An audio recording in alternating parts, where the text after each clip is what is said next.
वो सच जो एक 7-8 साल के बच्चे ने देश की मीडिया के सामने बोल दिया, वो सच वो आईना था जो यह एहसास दिलाता है कि इस देश की सियासत सिर्फ गंदी नहीं बल्कि घिनौनी हो चुकी है। जहां लाशों पर सच की नीलामियां चल रही हैं।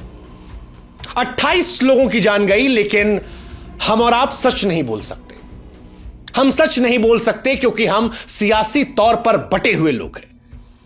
हम सच नहीं बोल सकते क्योंकि हमें डर लगता है। सब बिके हुए हैं, विचारधारा को लेकर, पैसों को लेकर, अपनी अपनी सोच को लेकर। हमारी जबान जो है वो किराए पर चलती है। और जब एक 7-8 साल के बच्चे ने, जिसने अपने पिता की लाश को देखा था एक दिन पहले, जब वो इस देश की मीडिया के सामने, इस देश के सामने सच बोलता है तो शर्म आती है, क्योंकि उसने वो सच बोला जो देश की मीडिया, कोर्ट, धार्मिक जमातें तथा कथित समझदार लोग और 140 करोड़ की आवाम नहीं बोल पा रही थी। अरे बंद कर दीजिए वो तमाशा जिसमें आप ये कह रहे हैं कि कश्मीर के पहलगाम में जो कुछ हुआ उसमें धर्म नहीं पूछा गया, वो सिर्फ आतंकवाद है। नहीं जनाब, कश्मीर में जो कुछ हुआ वो मजहबी खूनी खेल था। और यह कहकर कि देखिए एक मुसलमान भाई भी मरा है, एक लाश को ढाल बनाकर 27 सच्चाइयों से आप बच नहीं निकल पाएंगे। अरे अगर आप में सच बोलने की हिम्मत नहीं है तो खामोश रहिए ना। और खामोश वो भी रहे जिन्हें सरकार से सवाल पूछने में पसीना आ जाता है, जो एक सच तो देख लेते हैं कि मारने वाले ने किस वजह से मारा, लेकिन वो दूसरा सच नहीं देख पाते कि सरकार की यह नाकामी थी। हमारे देश में गजब का घिनौना तमाशा चल रहा है। एक पक्ष मोदी शाह को गाली दे रहा है, लेकिन वो इस्लामिक कट्टरता पर खामोश हो जाता है, जबकि वो जानता है कि जिन्हें मारा गया उन्हें सिर्फ इसलिए मारा गया क्योंकि वो हिंदू थे, इसकी और कोई वजह नहीं थी। और दूसरा जो मजहबी मंशा को तो मानता है, लेकिन सरकार पर खामोश रहता है। वो ये तो कहता है कि देखो इतने सारे गवाह हैं जो कश्मीर में कह रहे हैं कि मारा गया, कलावा दिखाकर, पैंट खोलकर, कलमा पढ़वाकर, लेकिन वो इस बात को नहीं बोल पाते हैं कि कश्मीर में बीते कुछ समय में फौज क्यों कम हुई। वो इस बात को नहीं बता पाते हैं कि 370 और डिमोनेटाइजेशन के बाद जो दावे किए गए थे वो कहां खत्म हो गए। वो इस बात को नहीं बता पाते हैं कि हाल के दिनों में जब वक्फ का बवाल चल रहा था तो देश के गृह मंत्री ने कहा कि कोई पत्थर कंकड़ भी नहीं उठा पाएगा, क्योंकि इसी आश्वासन पर ये लोग कश्मीर की उन वादियों में गए थे जहां उन्हें हिंदू होने की वजह से मार दिया गया। और इस देश की जनता से भी मेरा कहना है कि अगर आपको सच काट खाता है तो बेहतर है कि आप खामोश रहिए, लेकिन भगवान के लिए झूठ का ढोल मत बजाइए, क्योंकि अगर आप परेशानी को ही पहचान नहीं सकते तो उसके समाधान की तरफ कैसे जाएंगे। और अगर थोड़ी सी भी शर्म बची हो तो 7-8 साल के बच्चे को जाकर सुन लीजिए। वो बच्चा क्या झूठ बोल रहा है? वो महिला क्या झूठ बोल रही है? क्या उनकी चीखें भी एजेंडा बन चुकी हैं?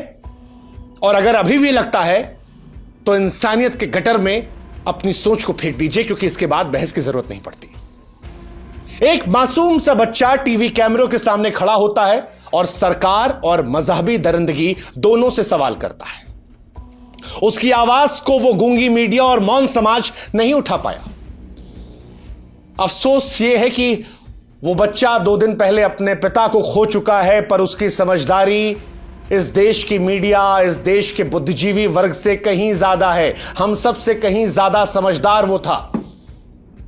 और उस बच्चे को देखने के बाद हमें अपने आप पर शर्मिंदा होना चाहिए, सच बोलना चाहिए। आप सच बोलेंगे पता नहीं, लेकिन आज मैं चुप नहीं बैठूंगा। आप चाहे जितनी बार मुंह फेर लें, आप फेर लीजिए, लेकिन मैं मुंह नहीं फेरूंगा और आज सच साफ साफ बोलूंगा, क्योंकि सच तेरा सच या मेरा सच नहीं होता। सच सिर्फ और सिर्फ सच होता है। और सच यह है कि कश्मीर के पहलगाम में जब ये टूरिस्ट वहां थे तो आतंकवादी पहुंचे।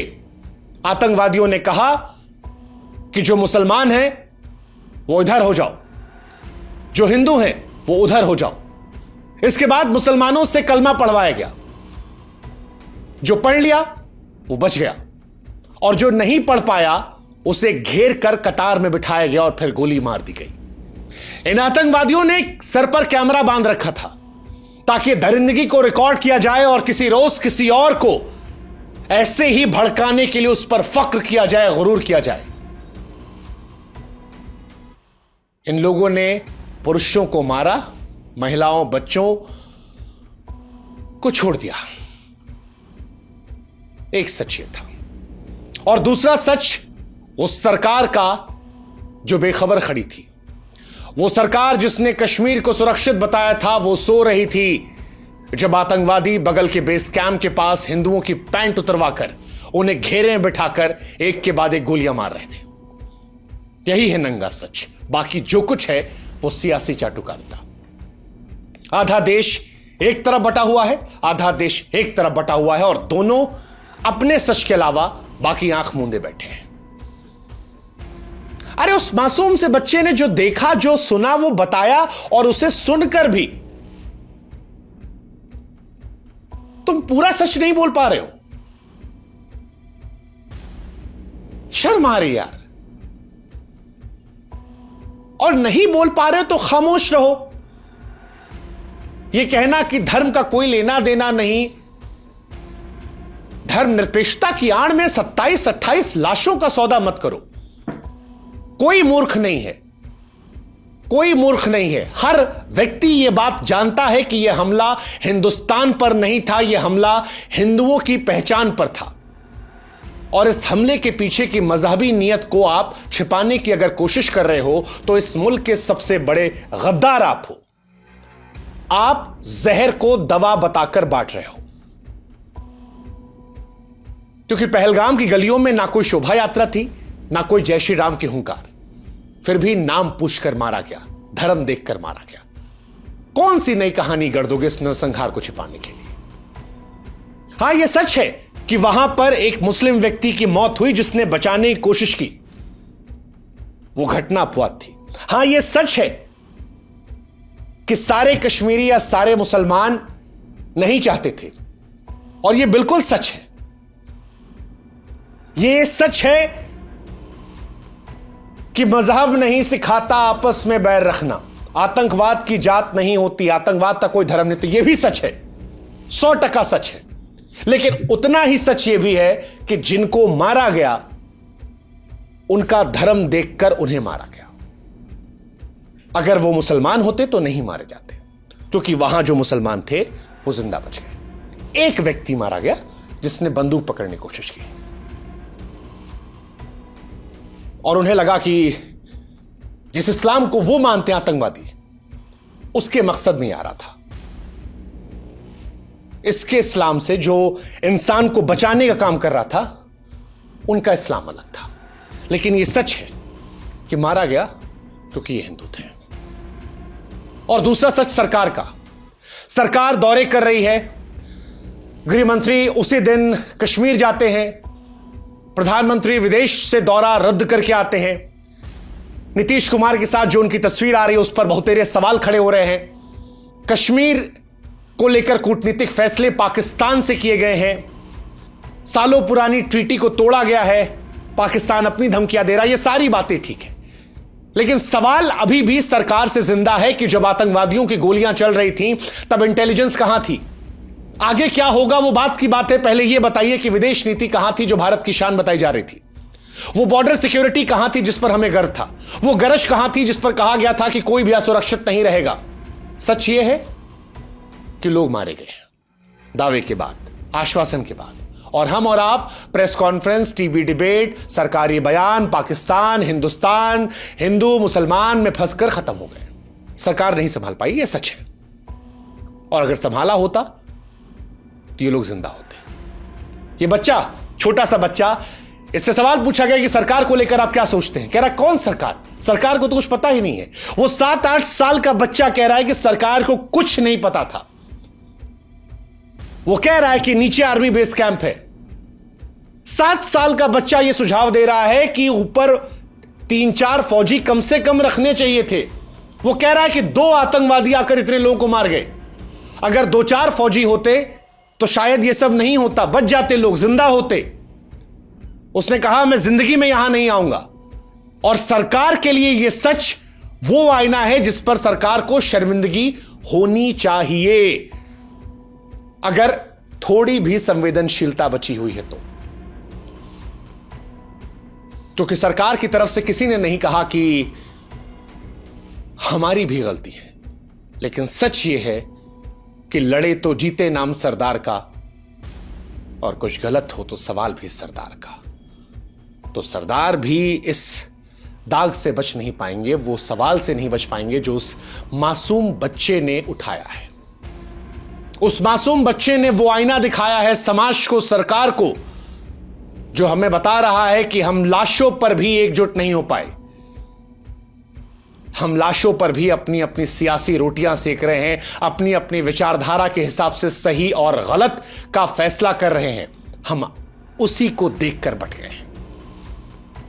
हम सच नहीं बोल सकते, वो सच जो एक 7-8 साल के बच्चे ने अपने पिता को खोने के बाद कैमरों के सामने कह दिया। वो सवाल सरकार से पूछ लिया जो शायद उस बच्चे के मुंह पर माइक लगाने वालों को पूछना चाहिए था। और यही सच है। सच ये भी है कि लोग भावनाएं दिखा रहे हैं, लेकिन सरकार को भावनाएं नहीं दिखानी है, सरकार को कदम उठाना चाहिए। क्योंकि सरकार इमोशंस दिखाती है तो वो खोखली दलीलें लगती है। सच ये है। एक सच और भी है, पाकिस्तान कश्मीर के लिए एकजुट है, लेकिन हमारे हिंदुस्तान में लोग बटे हुए हैं, और ये हमारी सबसे बड़ी त्रासदी है। इसीलिए कश्मीर की कहानी अब डर की कहानी नहीं है, दिल को चीर देने वाले दर्द की है। वो डर जो 140 करोड़ हिंदुस्तानियों की रगों में दौड़ रहा है, हर सांस को थरथरा रहा है। पहलगाम की वादियों में जो थे, आज उनकी चीखें गूंज रही हैं। जिन्होंने अपनों की लाशें देखी वो भी कांप रहे हैं, जो भाग निकले वो हराहट पर सिहर उठ रहे हैं, जो कुछ दिन पहले कश्मीर से लौटे थे वो भी थरथरा रहे हैं कि मैं भी हो सकता था। कश्मीर जाने वाले जो रह गए वो कह रहे हैं कि अगर हम गए होते तो क्या ये हम होते। ये डर कश्मीर का नहीं, हिंदुस्तान का है, हिंदुस्तान का। और ये सवाल लोगों से है, सरकारों से है कि हिंदुस्तान में हिंदुओं का इतना दर्द क्यों, इतना खौफ क्यों? सरकार सुरक्षित होने का ढोल पीटती है तो फिर चुन चुन कर मारा गया क्यों? और अगर उनकी हिंदू पहचान पर उनको मारा गया तो इस देश के 140 करोड़ लोगों को यह बोलने में डर क्यों? क्यों ये डर कि हमारा देश, हमारा घर, फिर भी हम मारे गए?